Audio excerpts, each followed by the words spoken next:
Yes, yes, Mohammed. Yes. I said I have done my assignment.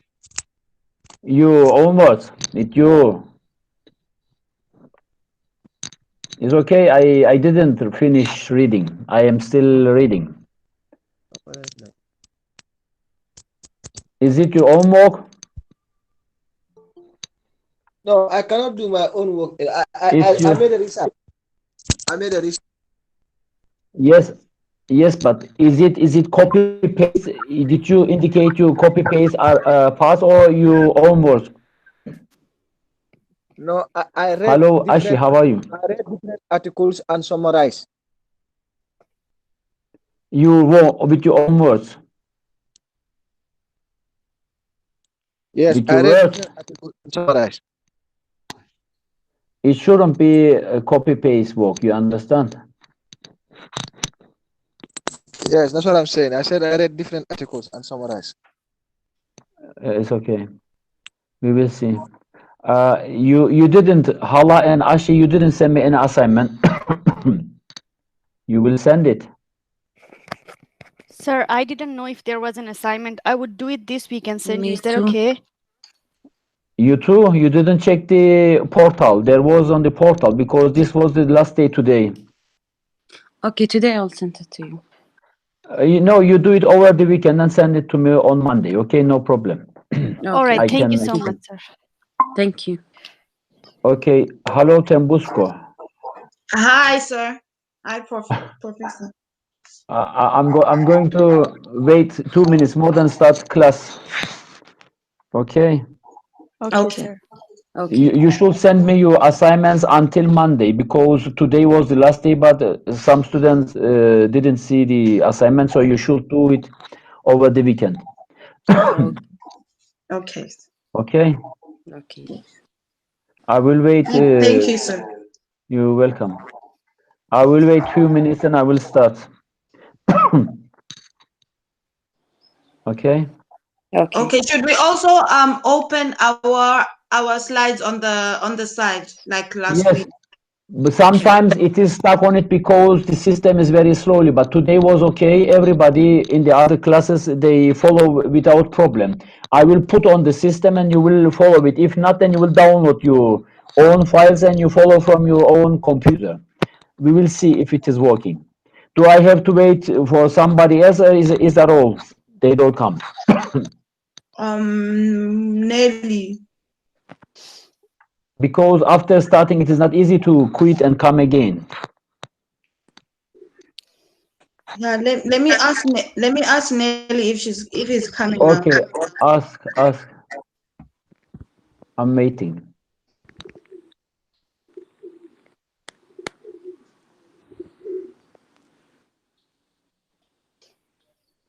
If you do have any question, you can ask me. If don't, then I will start in a few minutes.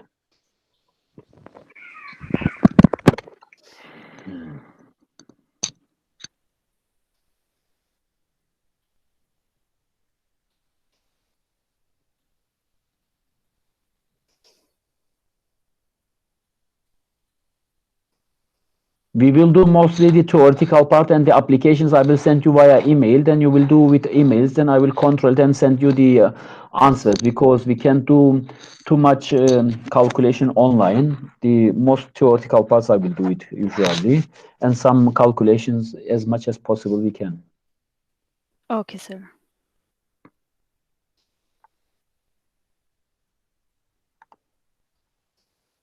He seems to be offline. Okay, I then think I it's not will. coming. Okay, Or Nielsen maybe is he'll not come coming. later. Who? I think he'll join us later. Okay, but I don't know if it is because I can allow anybody after the starting. Okay. Follow these slides if it is moving first. Is it moving? Because I changing. We are continuing with this learning objectives on the international economics that we have started already. As you are understanding, we are concentrating to the international trade theories, mostly the Adam Smith, Ricardo, Heckscher Olin, and some other intra-industry trade, inter-industry trade, strategic trade, factor price equalization. These theories are going to be introduced to you with comprehensive examples, and then jump up to the applications for the tariff, non-tariff measures as much as we can go further. And of course, the application of the graphics and estimation of the welfare effects, producer gain, as much we can go.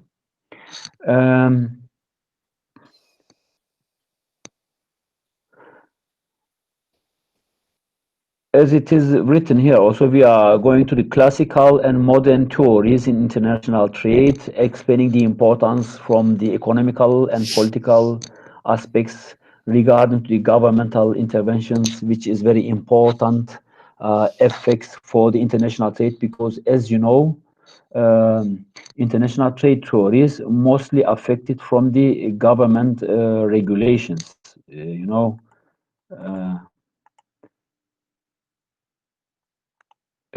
You are seeing my slides. Are you able to see the slides? No, sir, we're not able to see. You're not seeing, really? No. Yeah. Oh, it should be. Then I quit and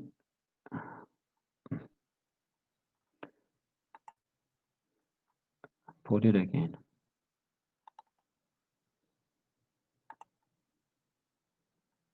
Okay, I quit presentation and access again and check if it is.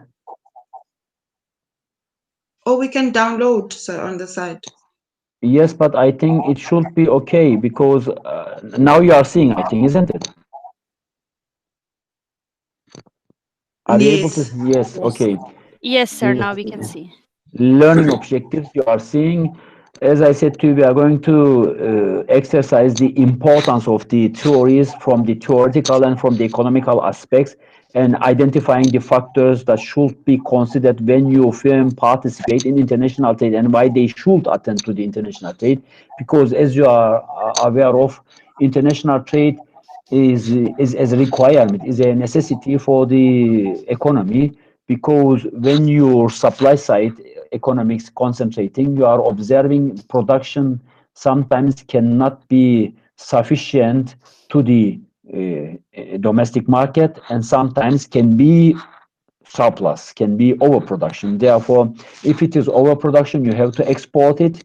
If it is in the, of course, scarcity, then you have to import it. Therefore, we need this bilateral trade relations because of the costs and because of the benefits. Sometimes it is costly to produce in your country. Sometimes there is no resources to produce in your country. Therefore, these things are becoming very important from the economical aspects and, of course, from the governmental aspects for enlarging and increasing the social economical impact of the economy. And why do nations trade, as we are questioning, is, as I said to you, because of exporting, because of the surplus, because of the overproduction. You have to export your surplus, your overproduction, when it is too much in your country and you don't have sufficient demand, and you have to import when there is scarcity in your market, and you need to, of course, import from other nations for covering this demand. Otherwise, there are some problems with these, of course, supply and demand and equilibrium. The price will go high, and of course, this is not desirable. We are trying to enlarge the welfare to the whole nations.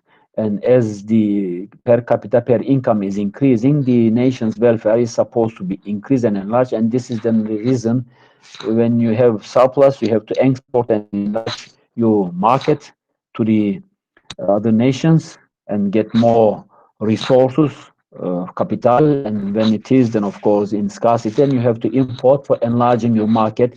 If it is cheap to import from other nations, or if it is, of course, preferable benefits is realized, then is also the need for realizing this trade relations. The mercantilist trade is, of course, starting from this point of view because it is supporting this approach. And the service trade is also similarly, you have to concentrate these things that I am explaining to you.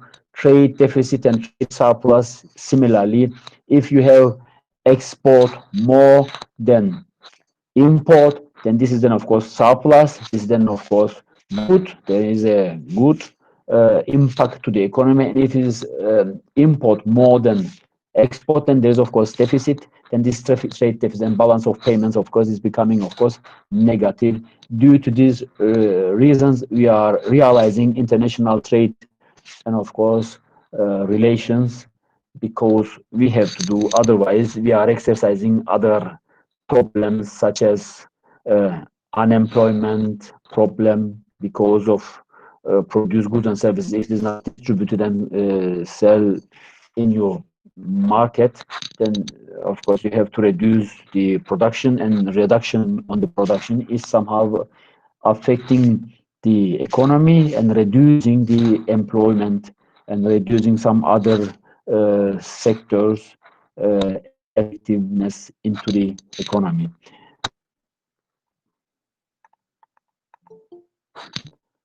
Why do nations trade? Mostly comes from this, of course, bilateral preferences, as I mentioned to you. There are some gains, some benefits, and some, of course, costs. If sometimes it is costly to produce, or if you don't have this product, such as gas and oil, then you have to import to your country for exercising the energy problem solved. As you know, in our country, either we don't have this energy and gas, and we have to import. And when you are importing and producing something for exporting, then of course this is affecting the trade relation and of course balance of payment problem towards to the other nations and towards to the, of course, capital management. And resource-based view, as I informed you, it is very important because exports are important and is preferable. On the other side, import is not very necessarily increase and of course enlarge as much as in the governmental aspect. But as you know, if you are exporting something, the exportable goods and services is also expected from the other nations to export to you, or you import from them too, because this is bilateral preferences. And if you don't do this, if you don't realize this, is also a problem for some nations. Therefore, bilateral agreements for the international trade is also based on these preferences. You buy from me, I will buy from you. I will export to you, you will export to me. So import-export relations depending to this aspect. When we are looking to the mercantilism, you are able to follow these slides? Yes, we Yes, are. sir. Okay. Yes, yes. Mercantilism, as you know, is mostly based on the trade, where the zero-sum game is concentrated. You know, the zero-sum game is somehow like the poker, like chess, where there is only one winner. And in economy, in international trade, this is not desirable. You have to, of course, as I said to you, create bilateral businesses and, of course, let them win-to-win policy realize. So you are going to exercise this statement and, of course, increase your trade capacity as much as you are able to increase your export, then you will, of course, enlarge your import. Therefore, protectionism is not very well realized in this direction. Sir, It is important, yes. sorry, sir. Yes, please. Nelson is trying to connect to the class. Is asking to join the Is class. it? Okay. I have let him. Is now you are seeing the assignment, sorry, the slides, the PowerPoint? Yes, sir. Okay.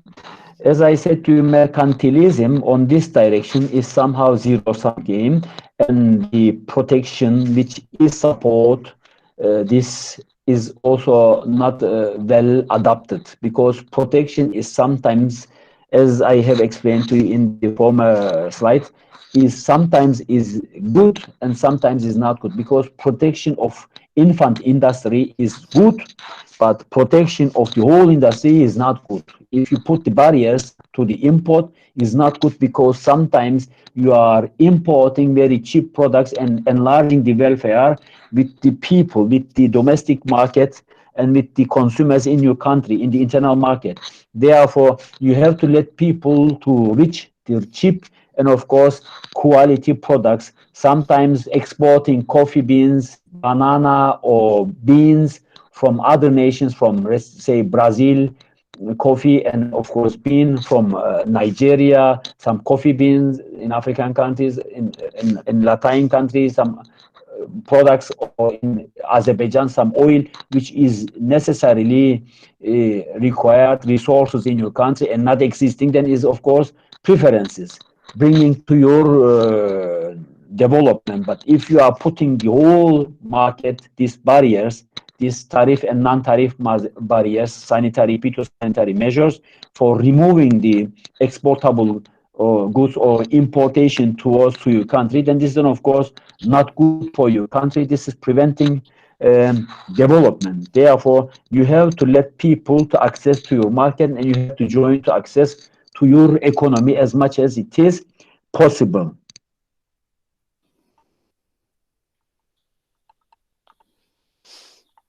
Mercantilism is, of course, in mid-16th century suggested that it is in a country's best interest to maintain a trade surplus, to export more than its imports. This is, of course, is a motto, is every time is preferable, but as I said to you, it is not always realized, because you are exporting something where you are using some importable ingredients or importable inputs such as energy, gas, and some other technological, let's say, equipments used in the production operation process. And this is, of course, increasing your exportable goods cost. And on the other side, when you are increasing your import also, this is then cause some current account deficit, and it is not desirable. It is good to have always export better than import, or export higher than import, but this is not always realized.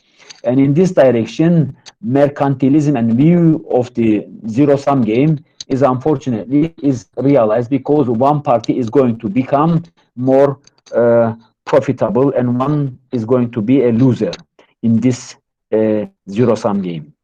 When we are looking to the Adam Smith in the 18th century, the late 18, it is also suggested this absolute advantages, where the real cost advantage of the products should become, let's say, center of the trade relations between the countries. Unfortunately, this story, as I have already introduced to you in the former lectures, is not very well developed, because absolute or real cost advantage is not always preferable, because you are only looking to the amount of the goods, you are only looking to the quantity of the production, and of course expecting that you become trade partner because of you are producing more. This is not the only and only solution for trade relations. You have to look to the unit cost advantages, the labor cost advantages, so-called, and if you are producing cheaper than others, then you are not able to become a trade partner. Therefore, this then of course enlarged and of course developed by David Ricardo's comparative advantages theory either. When you are looking to this theory, to the Adam Smith, you are observing the Chinese production towards to the US. You see China is becoming a wheat producer probably, and of course US is expected to become an aircraft producer in this model. However, as I said to you, if the unit cost advantage is more preferable, then you have to, of course, think about it, how much of this product should be exported and how much of this importable goods should be imported to your country. Therefore, terms of trade here is becoming also very important antidote in the international economical aspect. And the comparative advantages story, either after the early 19th, developed by the David Ricardo, countries should specialize in the relative lower cost advantages. Countries with lower relative cost advantages should become a trade partner. It is suggested by Ricardo, which is still a very valid and very acceptable theory in the international trade, especially in the EU countries. This is the most of the important reason for becoming trade partner between the countries where they have the inter-industry trade relations, and of course trade capacity can be enlarged by using this approach. As you see the relative advantages in an economic activity, the nation enjoys over others if there is similarities in the economy. They have the similarities, but they have some more production and space towards the other nations. Therefore, Chinese market is becoming a little bit less than US producers. And if there is more demand than, of course, US producers, then why not importing or exporting towards to these countries for enlarging and increasing your economical preferences? From United States, you will prefer to buy more aircraft for enlarging your market if there is more spaces in your country. And this is then, of course, dependent to the unit cost advantages. If you are having more preferences and advantages in this direction, lower cost advantages, then you are, of course, relative lower cost advantage, and you have the chance to become a trade partner in this direction. When we are looking to the comparative advantages, we are observing, I have to enlarge it a little bit more. We have the resources requirement as it is given here, the total unit cost resources in China to US. You see there is wheat production from 80 to 44, and aircraft is 40 to 20. Therefore, production and consumption with no specialization and without trade in bilateral agreements, China will produce 5,000, US will be 6,250, and total production is going to be 11,250. Therefore, the aircraft industry is going to be 10 and 20 to the US, and total is 30.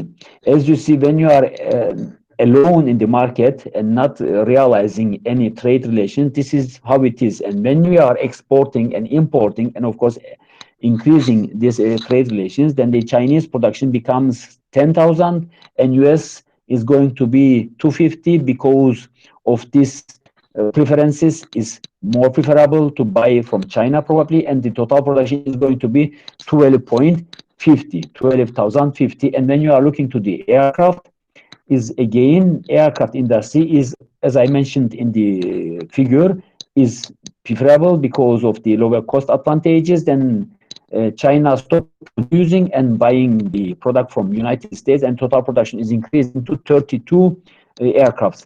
And in this direction, consumption and of course trade relations, when it is realized after China is trading 4,000 tons of wheat, the aircraft while the producing at point E and point in the graphic you will see here, then of course it is going to be 6,000 for China, and for the United States 6,500 tons. Then it is equally distributed to the 12,500, and similarly for aircraft industry 11, and for United States 21, and total is going to be 32. The gains, as you see here, China increasing 10,000 units of tons for wheat, and US increasing 250 tons.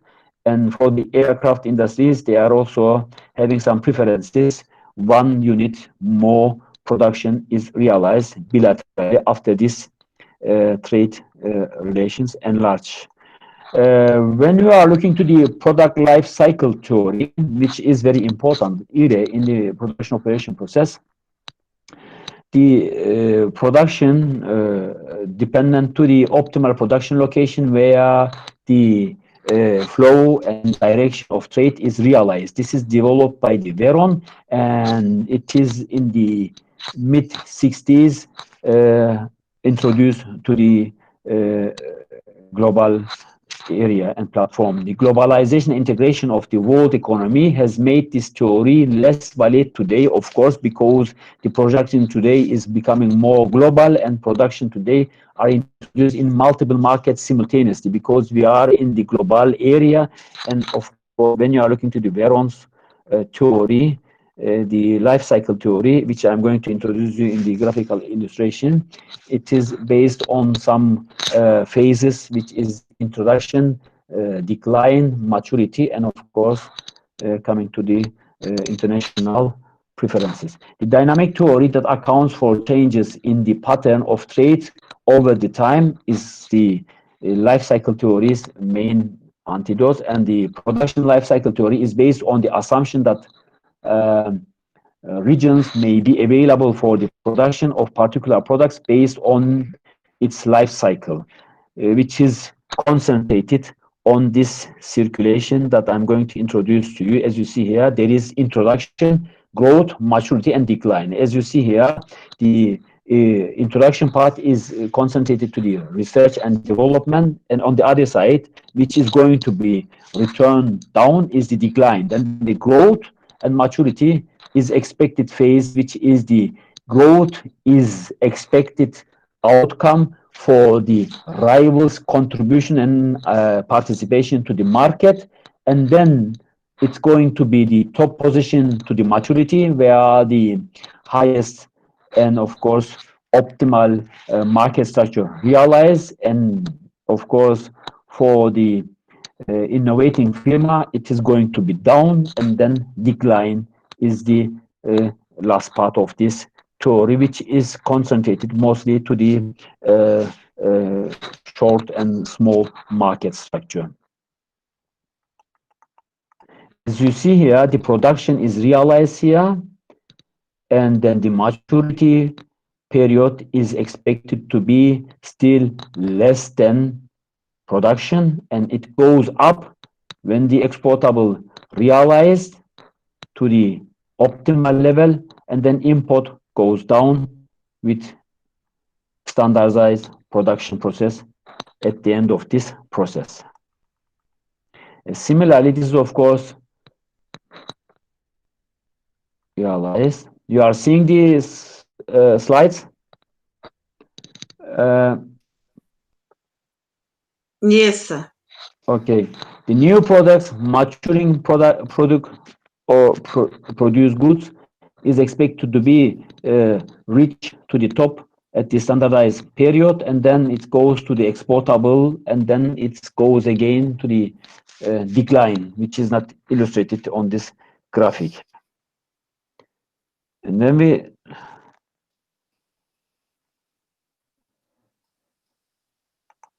jump here to the strategic trade.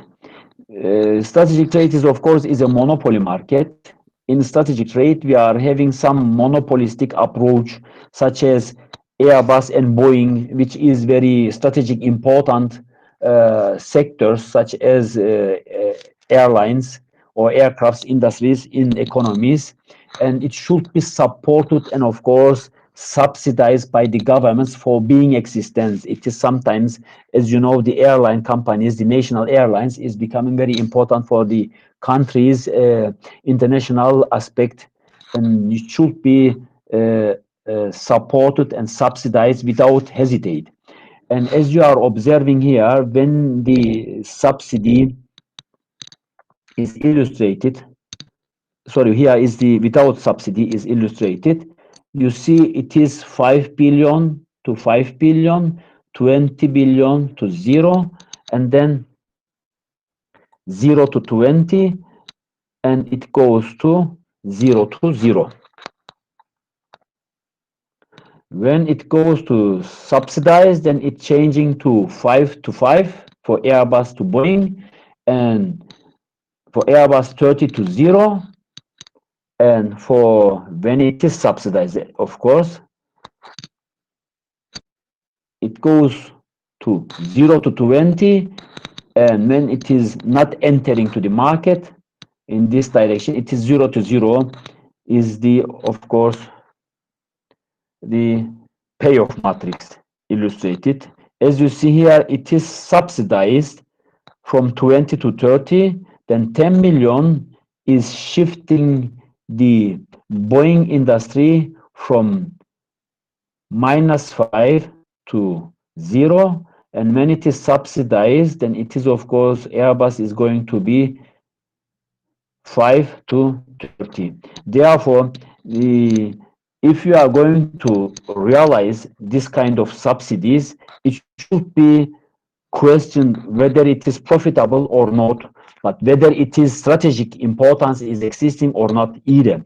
When you are doing this, then you are having, of course, reasonable support for that industry where it is important for you existence and of course international aspect, if it is the monopoly especially for your country, because you don't want to use the other lines, other airline industries as you lose or collapse of your airline industries or let's say sector not existing in your country. It is not good. In national competitive advantages of the industry, when we are looking here, we are observing here, there is, of course, countries, factors, endowments, there is firm's strategic structure, and I don't see this. I have to.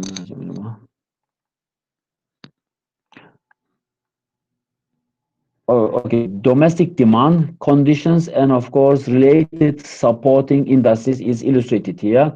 As you see, these are all bilaterally interconnected each other and affecting and changing everybody's and every structure of this market. Every step of this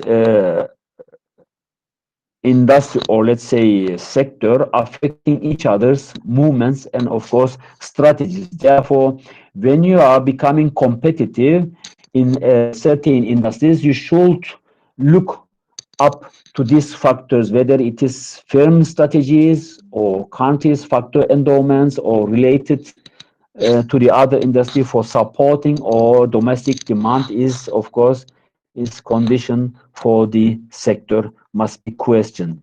And when we are looking here, okay, the mercantilism is, you are seeing this slide. Are you able to see this slide? Yeah, actually, I've opened one in front of me. Which one you are seeing? Sir, Which I Yes, sir. Yes, sir. you are seeing it's it not is, clear. 20. It's not clear. So yeah, it's not clear. I am observing. I don't know why it is so. Guys, open one in front of you, like on your phone, maybe. Not so clear. It's not better. Better. Is better. Is it okay better? Okay, mercantilism, international trade is a zero-sum game, as I said to you. Why it is so? Because there is only one Oh, we can game. see it right now. You can see. What did you say? You can see or you see? Are you able to see or you're not seeing? Sir, it's okay. We can see. Could you continue? We can see now. We can Okay. see right now. We can see. Okay, good. As I said to mercantilism, okay, mercantilism is a zero-sum game because there is, as in chess or as in poker game, one winner. And this is, of course, not the expected outcome of the international trade. Due to this reason, we are not preferring such application. And mercantilism mostly concentrated to the, of course, monetary aspect. And it is supporting too much protection or preferring this sanitary, phytosanitary, tariff and non-tariff measures in the market, which is, of course, not necessary for all market structure, for all sectors, for all industries.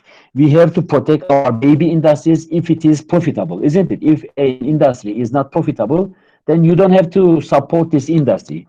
There is no need to support this industry because you are not able to support and increase your preferences as much as possible with this protection, because protection sometimes reducing the welfare. In this aspect, protectionism is not always preferable.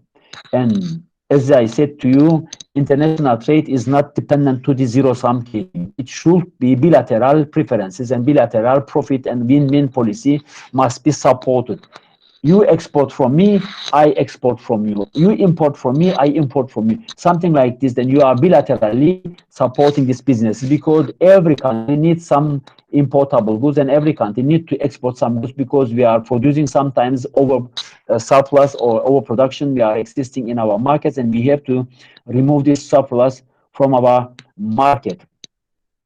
And of course, mercantilism concentrates to the inefficient allocation of the resources, which is also a problem in the economy and reduces the wealth of the nation in the long run. As I mentioned to you, because if you continuously putting this, let's say, protection and of course increasing this, let's say, tariff and tax in front of the, let's say, rivals or competitors or challenging power of the others, which is more preferable for you country and for your welfare, because consumer must be also considered in international trade. You are not always concentrating to the producer side or supply side.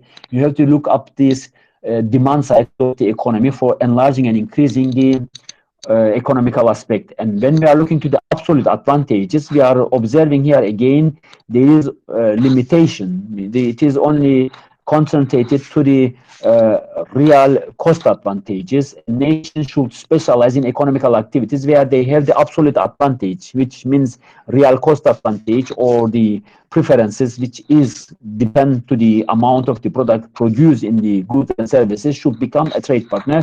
Is not always preferable, is a very primitive aspect from that, let's say, aspect, and it should be, of course, not supported. And at least when we are looking to the absolute advantages, it is the starter for the international trade, because Adam Smith's theory is somehow supporting the international trade, and of course introduce the first and most important, let's say, aspect to the international economical, let's say, literature. When we are looking to the nations' preferences, of course, absolutely real cost advantages, not good for depending the international trade theories and depending the international trade relations in the economy. Due to this reason, absolute advantages or Adam Smith's theory from this point of view is not valid anymore. But when we are looking to the comparative advantages theory, which is very, very popular and very, very, very supportive of the international economical aspect, nation should specialize in economical activities, which means countries with lower relative cost advantages should become a trade partner. And when the countries becoming trade partner with this motto is good, because this is supporting the lower wages, lower relative cost advantages, and lower labor cost advantages in the international market, which is the one of the most important part. As you are observing in China currently, all countries becoming producer. They are all located in China, because this lower wages and lower relative cost advantages supporting producer and entrepreneur to become a trade partner and become a producer in the China. And the FDI investment, foreign direct investment, and foreign portfolio investment become more effectively affected in this direction and enlarge and increase in these economies, because this advantage is still valid and relatively very important. And this much I can say for these three aspects and theories. And when we are looking to the product life cycle theory, the comparative advantages, as I said to you, it is introduced and then become enlarged to the maturity, and then to the decline period. And it is concentrated to the, of course, nations level activities. And this is of course not acceptable for the international trade theories. It is limited. It is very restricted theory for putting in front of the global market structure. This cannot be accepted for the whole nation's applications, because international trade should be developed regarding to this process, because if you are reaching to the maturity, then it will decline and remove from the system or some agenda is not possible. Therefore, introduction, maturity to decline and over is not possible. We are still in progress, and international trade is a very large horizon for the multinational companies, because you are having too many markets, too many other destinations, and of course structure for enlarging and increasing your capacity. Therefore, as much as you are becoming, as you know, the world trade is depending to the 10 families, based on the 10 families of producers, which is very huge, and such as Rockefeller, Rothschilds. These families are very popular and very effective in the global market and affecting the arena in this direction very heavily. They have this power, and they are enlarging and increasing their holdings as much as possible towards to the other nations without any problem. Therefore, we can limit our theories with this decline and over period dependent to the product life cycle. When we are looking to strategic trade, and strategic trade is also very limited theory, because it is based on the monopoly power of the firms, and it is supporting and of course preferring these subsidies, subventions given to the industries. And when we are realizing these subventions, sometimes industries cannot be survive as much as desired level, and sometimes some countries with these subsidies become overestimated. Their price policy will become more and more, and this then of course another aspect and another negativity for the market, because this will then reduce the competition and challenging power of this market. Due to this reason, it is not possible to base the whole strategic trade to the international economical aspects. National competitive advantage of industries, as I said to you, is of course based on the four aspects: this factor, endowments, domestic demand, firm strategy structure, and of course this related industries, which is going to be supported and of course maintained. And in this direction, most recent and most complex and most realistic among of various theories is of course concentrated to this aspect. And of course, when we are looking to these theories, of which we are introduced to in the first two lectures, the comparative advantages theory is becoming the leading position and leading, let's say, aspect on this direction. As I said to you, these tariff barriers and non-tariff barriers, we are going to exercise and apply and show you how it is going to affect and change the economies and of course the welfare of the nations as much as possible with the numbers, with mathematical calculations, as we can do here the theoretical aspect. You will see in real term, in numbers, how this affecting and changing the economies as much as possible from this direction. Non-tariff barriers is of course, as I said to you, these are the sanitary, phytosanitary measures, subsidies, import quotas, voluntary export restraints, which is mostly realized in the Asian countries, the local content of requirements, administrative policies, which is reducing the, of course, quotas or increasing the quotas or enlarging the market towards to the importable goods or reducing the market towards to the exportable goods or importable goods. And anti-dumping duties also possible in this direction that we are going to exercise as much as possible in the following lectures.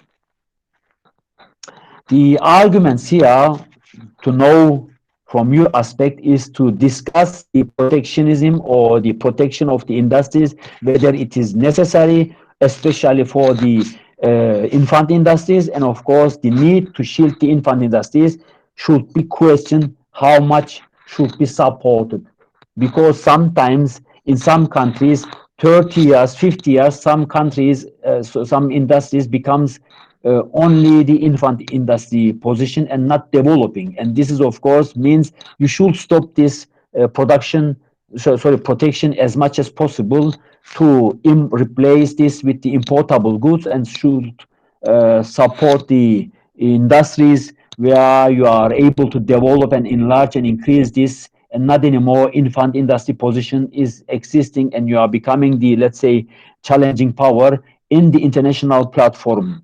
In some countries, in Cyprus either, there are too many industries, sectors, which is continuously supported and assumed to be infant industries. And this is then, of course, getting too much subsidies and support from other sectors, from other, let's say, administrative bodies, and this is not acceptable, because you can support the industry which is not developing and which is not becoming the becoming challenging power and becomes the competition power in international platform. If it is infant industry and is still infant industry after 20 years or 30 years, then there is a problem. You should stop supporting this kind of industries and replacing with the others, which is going to be able to develop and increase and enlarge your economical aspects. The political arguments again for the free trade, we have the national security, which invoke to protect defense, the related industries, and consumer protection used as argument for trade barriers. There are too many, as you see, and as I said to you also, somebody, especially the WTO, is not supporting these trade barriers, is trying to remove and enlarge the economical preferences regarding to these international trade relations, where they have the comparative advantages, lower relative cost advantages. They should become trade partner, and they have the lower, higher cost. Then they should, of course, letting the importable goods access to their country. And if they have the comparative advantages with lower relative cost, then they should become a trade partner. And of course, exportable goods should be enlarged and increased towards the international market, because trade interventions sometimes used for the foreign trade policy and foreign trade aspect.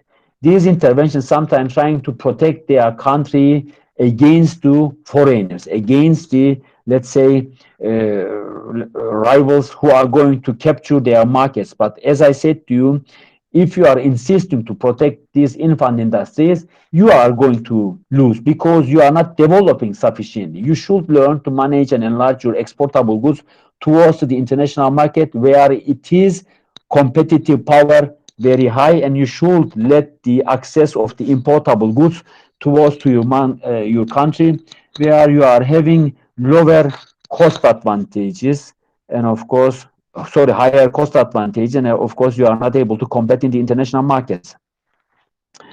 And deficit of these concerns, yes or no, based on classical theories, argue that US and trade partners are developing deeper division of labor based on comparative advantages, and yes, argue that international trade is about competition. Therefore, you have to look from this aspect to determine what is preferable for the international market and what is, of course, should be done for enlarging and increasing the economical aspect of the countries.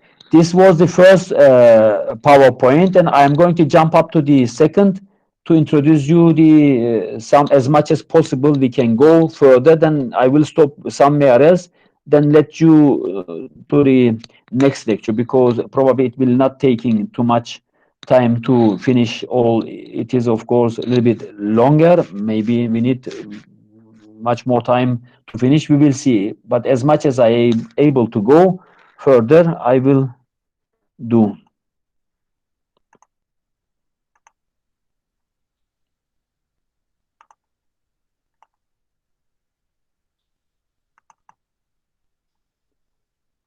You are listening me? Do you have any question? Sir, is the next one going to be the 2.2 that you have uploaded on the system? 1.3, this 1.3. Is any 2.2? There isn't. There is 1.3, I think, isn't it? No, there is 2.1, 2.2, and then the third, it doesn't have a name. Okay, the third one, this one. There is chapter 1.1 and chapter 1.2. This is the 1.2, so-called the third part of this. You didn't get it? So it's not on the system. This is in the system. It is in the system. It should be. You look which I don't know where you are looking. I put this. Hocam This is- konu Yes. 2'de 2 tane var, konu 3'te 1 tane var. Hangisidir şimdiki? Ask is secular. You should remove. You can use this one. Open this. It should be.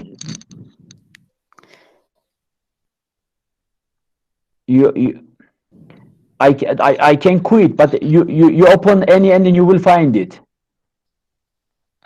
This is chapter 1.3. 1.3. I did 1.2. This is 1.3. Chapter 1.3. Trade tour is PPP. You find it?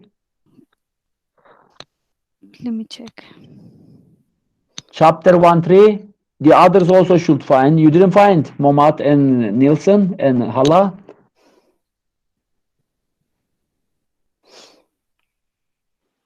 I'm following the slides on the screen. Did you find it, Momat?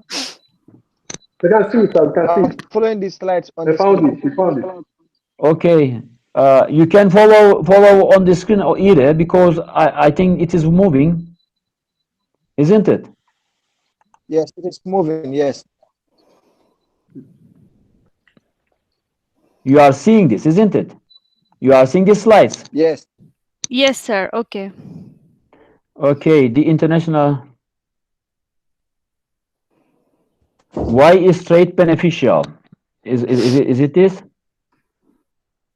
No, we can't see that one. You I don't can see? see it now. I'm seeing deficit B of Oh, concern. that's it, I can see that sheet. Yeah, No deficit deficit. B of concern. That one we can see. Exactly. We can see that one. That's the one Okay, I'm saying. let Deficit B. I will quit and I will do this something else. I'm going to present now. Okay, Okay, Okay, sir. okay. Okay, sir. now you will see.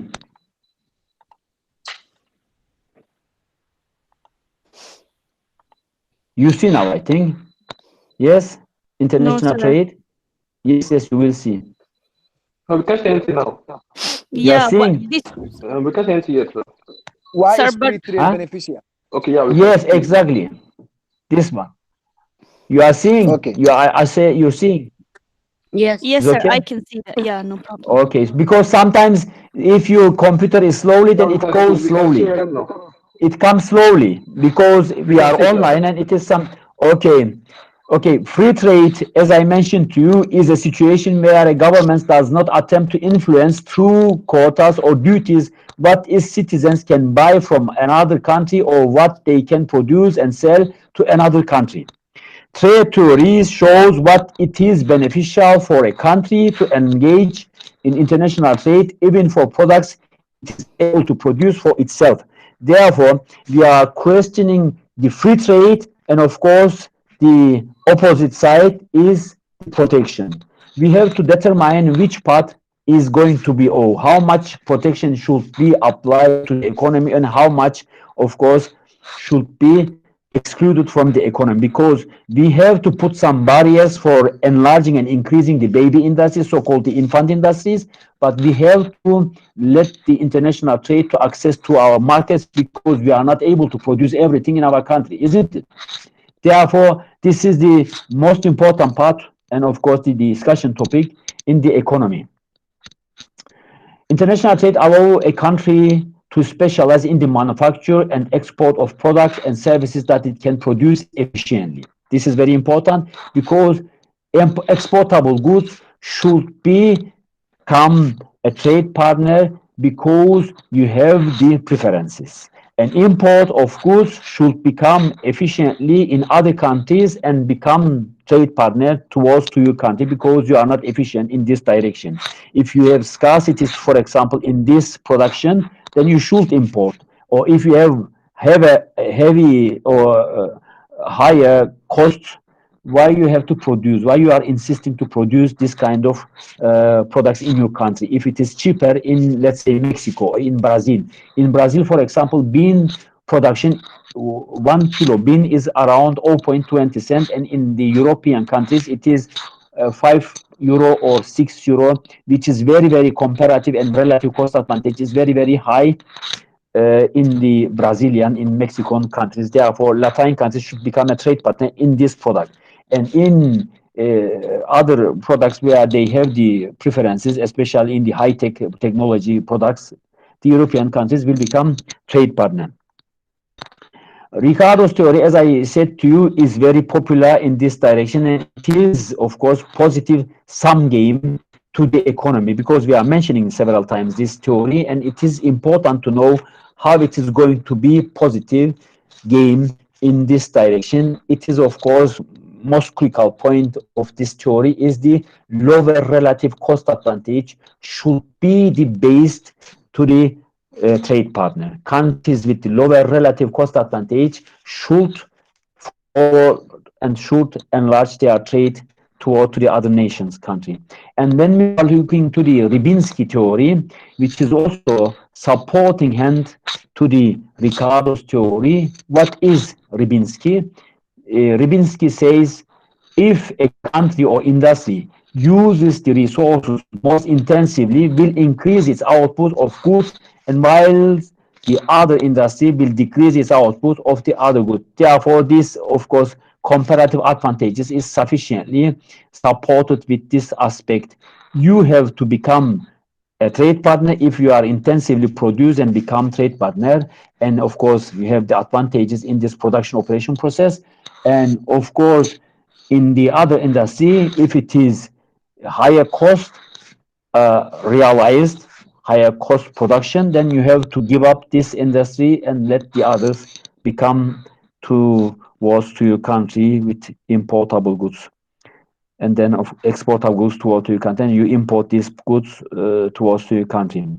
Therefore, these are not theories, but these are the supporting theories of this global market structure factor price equalization theorem, either supporting this theory, and it is of course dependent to this Heckscher-Ohlin that we are going to introduce to you.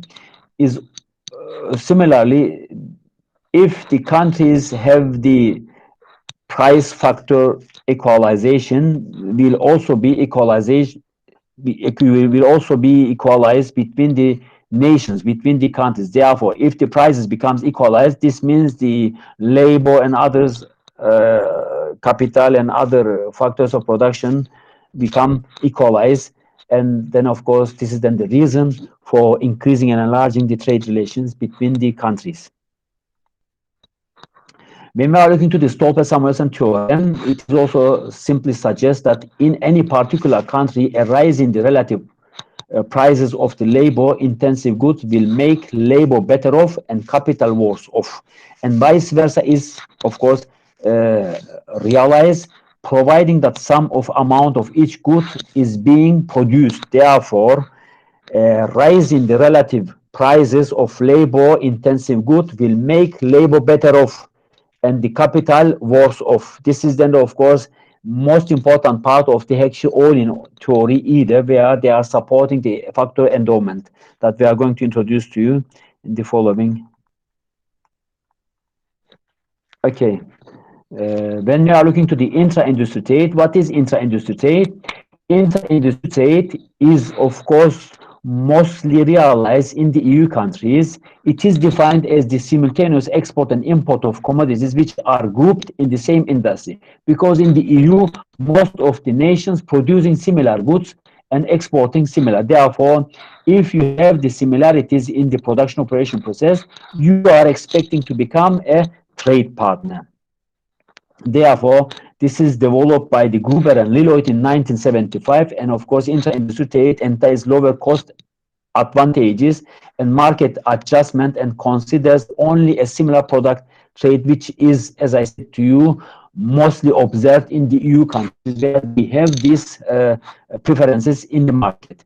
And here we have to know there is a horizontal integration, similar goods produced and vertical integration, different quality, similar quality is horizontal and vertical, different quality of products are expected to be traded. Therefore, intra-industry trade may become beneficial, especially for the large size production operation process, so-called the multinational companies. They have a large size production operation process, and they have the advantages in this direction. Even if it is small and medium sizes, they can come together, as it is realized in the EU countries.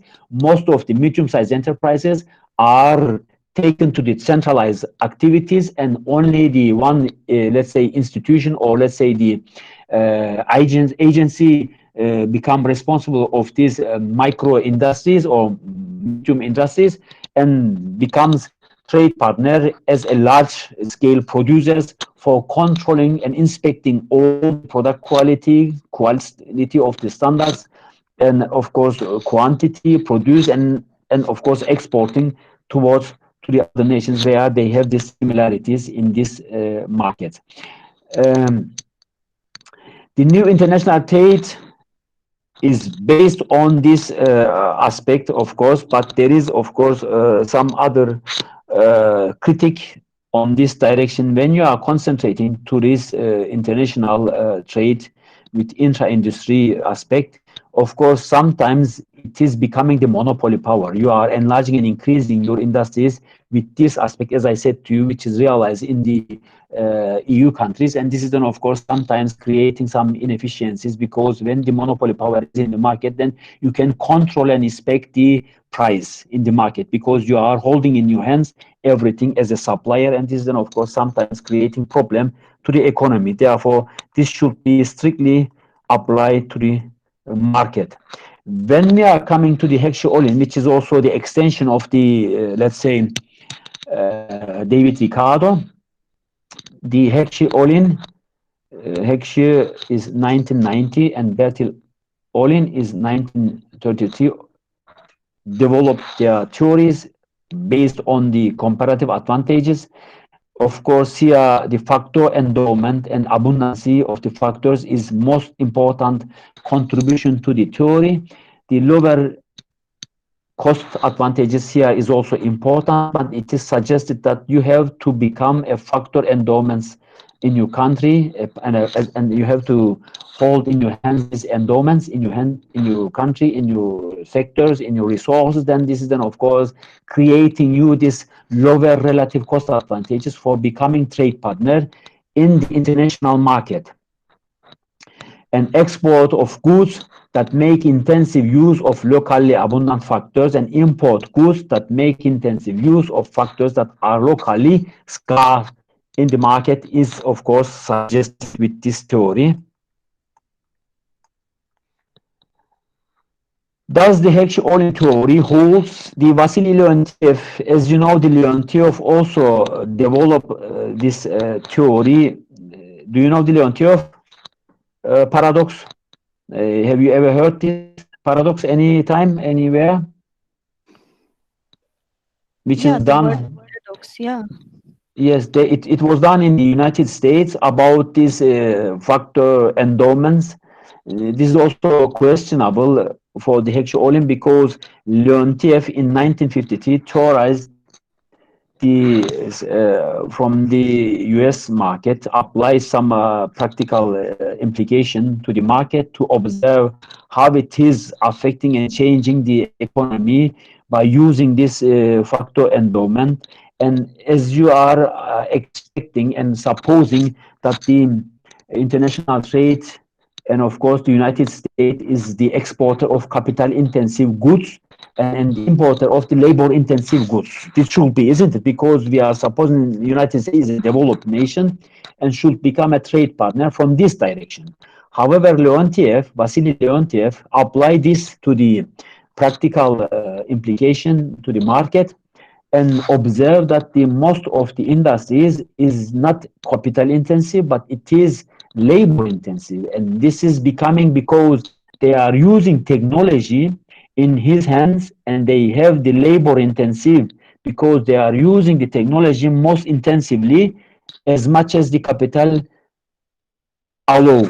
Therefore, mostly believed capital-intensive production operation process in the United States is not realized, which is done in the 60s, and it is realized, of course, in labor-intensive, and this is then, of course, very interesting study and suggesting some industries where labor-intensive is most preferable, or let's say India should become labor-intensive because there are too many labor and cheap. This is, of course, not true, because sometimes you have to look up this usage and know-how in the market, how this market is employed, this labor. If it is labor intensive, but they are using the know-how and employing into the market, then of course this should be questioned either. And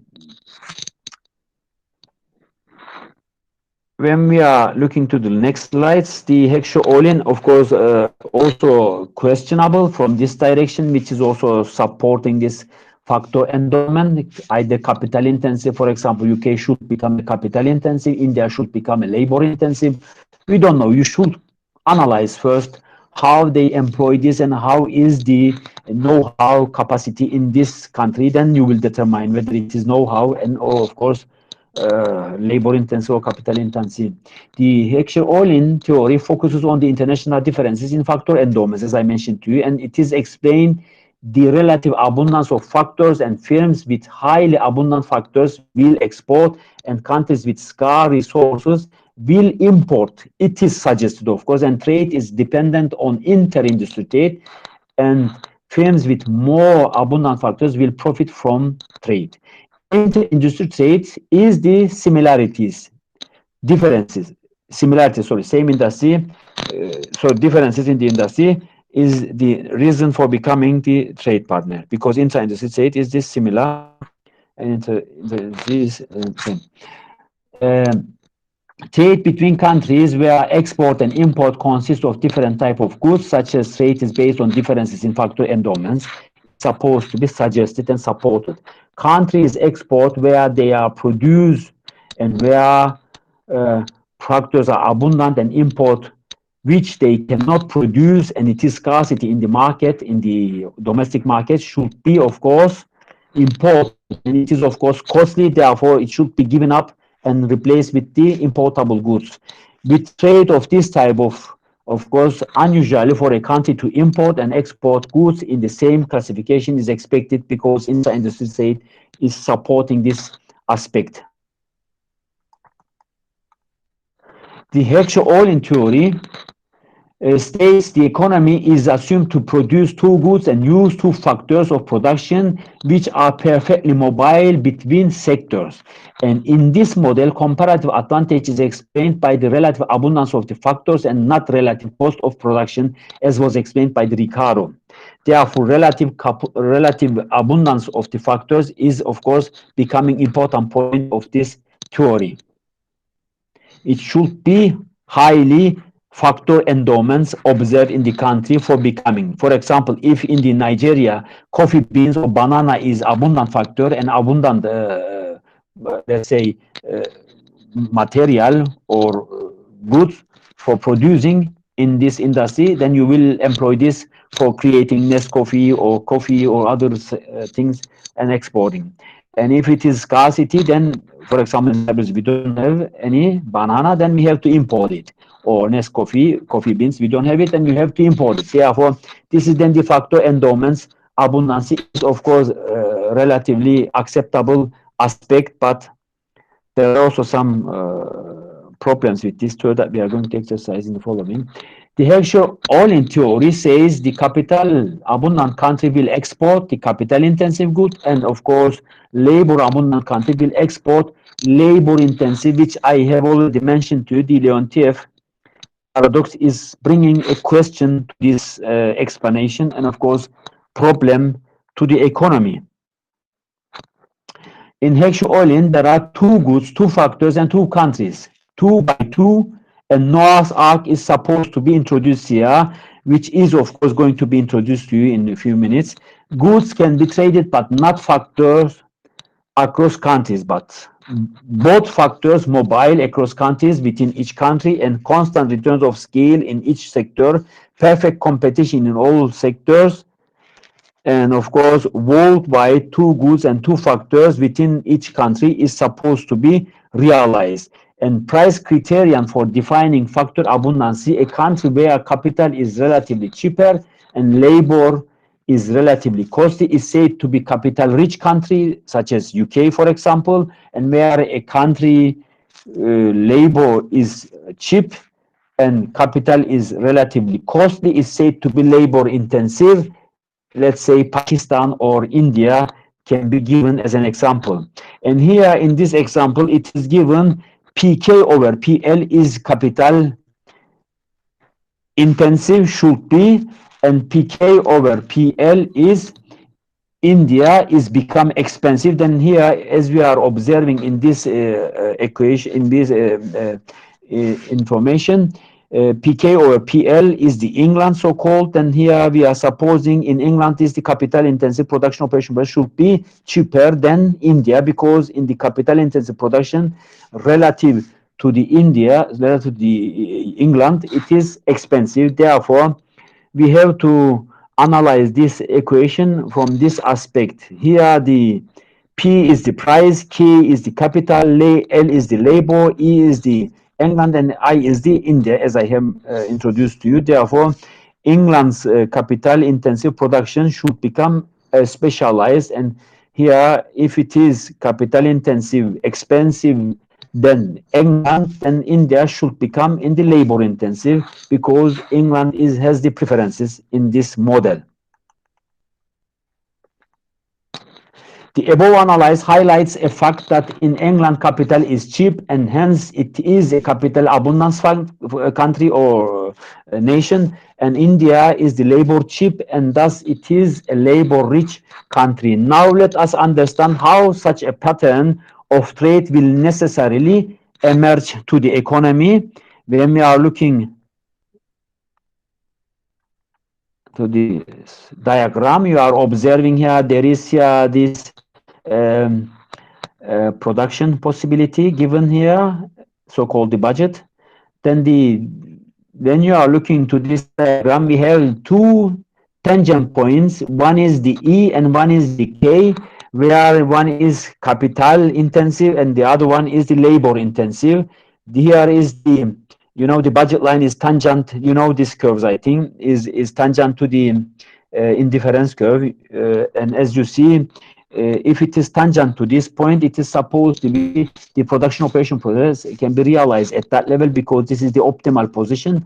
And for the India, it is supposed to be the K point is, of course, is more labor intensive produced. Therefore, then from this diagram also we can illustrate that the England is capital intensive producer and India is the labor intensive producer. In the above diagram, X is the isoquant product curve for the commodity X, and England Y is the isoquant representing commodity Y produced in India. It is very clear that X is relatively capital intensive, while the YY is the relatively labor intensive. The factor capital is represented with Y axis and the factor labor intensive represented with the X axis that I have already mentioned to you. On this graphic, you are observing India is labor intensive and England is capital intensive. And when we are going to this let's say interpretation, the budget line England is the tangent to XX that I have already mentioned to you, and the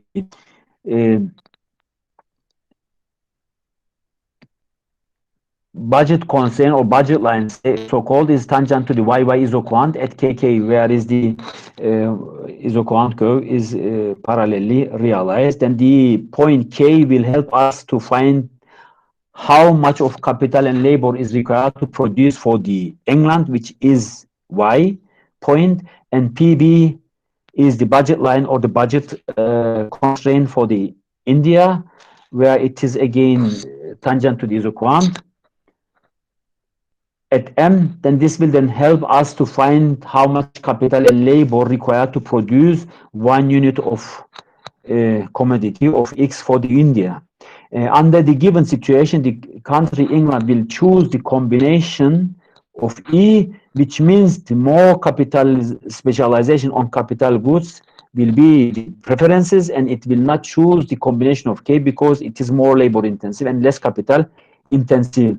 Here the demand factor is given again for the production possibility frontiers, and as you are observing here, this um, budget line is again tangent for the country A and for the country B, so-called England and India.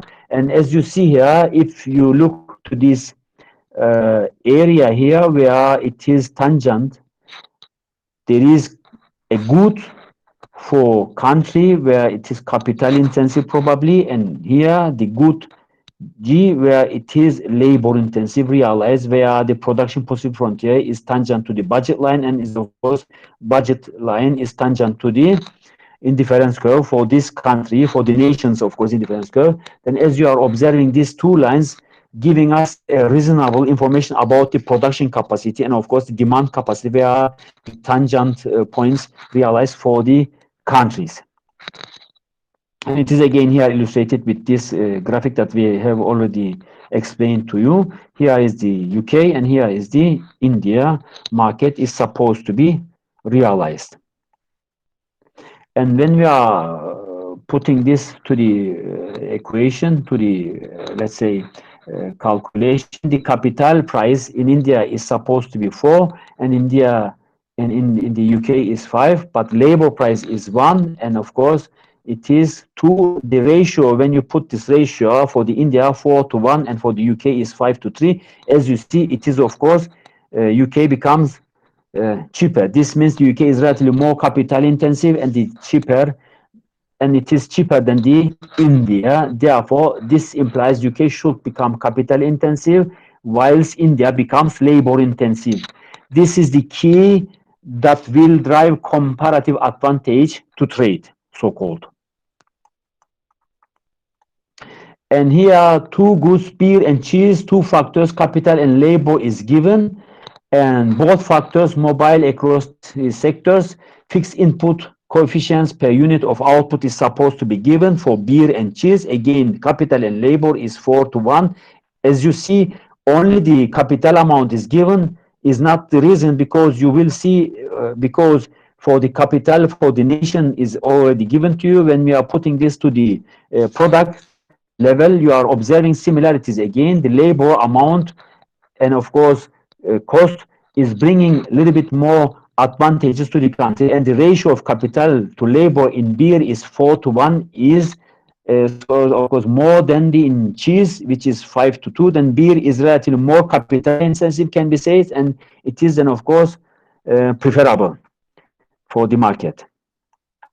An example when we are giving here, Denmark has 100 labor and 310 capital, and Holland has 100 labor and 280 capital. Find out the quantities. Assume full employment of both factors in both countries is supposed to be given here. Then we are going to put this budget constant or the budget equation. Then 4 beer multiplied with the beer and 5. This is then of course the price or quantity, then it can be price multiplied with the cheese, then is equal to 310. And for 1 beer plus 2C is equal to 100 is supposed to be for Denmark capital to labor when we are putting this to the equation. And then we are looking to the Holland is 4B plus 5C, which is beer and cheese again, is 280. And for the labor market, when we are putting this again, is 1 beer plus 2C is again, is of course, is 100 from the former information that we given. Then when we are looking this outcome, when we put this to the outcome, you see this proportionality, more output of capital intensive good beer, 40 over 20 is higher than 310 over 280. Then actually less output of the other good cheese is supposed to be realized here. We are going to see then 30 over 40 is less than 310 over 280. Therefore, this is then supporting our let's say given information on this Hershey oil, where the capital and labor is subjected. The relativity capital rich country has a relative large output as you are observing, and the relativity capital intensive good is, of course, here is realized. Therefore, a lower autarky relative price of this good is subjected, and the comparative advantage in it is given as you observe the example. And this will then, of course, more general setting without fixed coefficient in production can be supported and subjected. We expect trade to increase the relative price P of beer in Denmark. Therefore, what will happen to the factor payments B for the labor and R for the capital in Denmark? Therefore, zero pure profit conditions for equilibrium here is realized, since probability between 1 and 0 is, because you know the probability is always between 1 and 0. Then V plus R is, of course, here is the interest, and V is the wages. Therefore, V plus 4, again, we put this proportionality of the given example, former example here, and the 2 wage to 5 R, because we are constantly to capital and wages, and capital is multiplied always with the interest, and labor is calculated or multiplied with the wages. Therefore, here is again is given 1 for this example. When we are putting this to the equation, V is then, of course, is supposed to be P minus 4 is R, and then V is then, of course, when we are putting equation, is then 1 minus 5 R is over 2, then P minus 4 R, because you have to put this equation, then you will understand at home when you study this again, then is equal to 1 minus 5 R divided to 2, then when we are putting this to the equation, then we are having this for the real interest rate is equal to, which is the capital intensive market, R multiplied with P minus 1, because the probability less, because we put the probability to the other equation as P, and the rest of the probability, because if it is 50, 0.50, the rest of the 0.50 should be P minus 1, isn't it? Because probability value is always 1, then 2 multiplied with P minus 1 is over 3, is then here we have the equation V is equal to 4 minus 5 multiplied P is over 3, then we have here this equation, which is question. Then this can be concluded R by an even greater proportion, so rises R over P, R capital over price, and this is then, of course, 2 minus 1 over P is divided to 3, then lowers wages, so obviously lower the wages over prices, which is, of course, the expected outcome of this example. Okay, I will stop here. Then next lecture we will go on with this new trade theories, because I think it is enough for you. Until the Höchste Olin, you have to study this at home. I will put to the system some example for you for being able to understand. And next lecture I will go on with this new trade theories, because I think Höchste Olin be a little bit longer, and it is, of course, need some studies. Then you have to study at home. I will give you some homework to being able to understand what is the theory suggested. Okay, if you have any question, and tell me, then we will finish. Thank you. You're welcome. Thank you, sir. I don't have any. Thank you, sir. Okay, then I will put one Thank example you, for sir. you. Thank you, sir. I will put one example for you as a homework, as an assignment, then you will understand trade theory better. Okay, then I will put the solution either. Then after 1 week, I will always put the solution to see how it is going to be solved. Then you will understand better, I think. Okay. Okay, sir. Okay. Okay. Thank you. Okay. I thank you too. Bye bye. Bye. Bye. I think I Bye bye. Yes, please. Do you have any question? Okay. Bye bye.